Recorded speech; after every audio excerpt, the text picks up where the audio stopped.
मुखेल ओड कुटुंबातल्या वांगड्या मदें झगडीं झुजां उपरासल्यार तें कुटुंब उबें उरोवन वचो।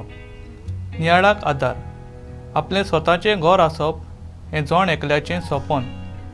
मनीस आपल्या जिवितांत कश्ट करून आपलें एक घर बांदता। हें घर बांदूंक ताका जायते कश्ट आनी पांय दडोवचे पडटा। ताका जायती तयारी करची पडटा आनी जायत्या दुडवांचो खर्च करचो पडटा।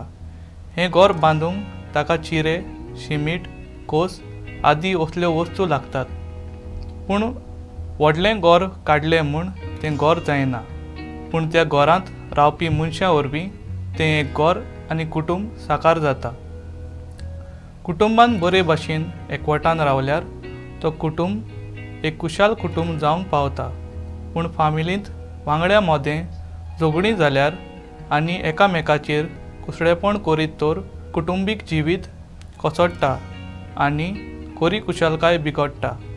बुनयादीक आमी भांगाराचो कुरीस घालता, पूण त्याच मोलान एकामेकाक भोगसूंक, मानून घेवंक, रेस्पेद दिवंक आमकां कश्ट पडटात। आयच्या शिवर्तमानान जेजू कुटुंबाचेर झगड्यां वयर आमकां शिटकायता। एक ल्हान घर बांदूंक आनी एक व्हड कुटुंब बांदून हाडूंक जेजूचें सपन। जशें त्या गोरवांच्या गोट्यान पवित्र मोहिमेन भरलेलो कुटुंब देवान बांदून हाडलो, तसलें आमचें कुटुंब जावंक गरजेचें। म्हजो थाराव सदांच आमच्या कुटुंबान कुशलकायेन जिवन मागण्यांत, भोगसण्यान, मानान आनी रेस्पेतान जिवंक वावुरतलो।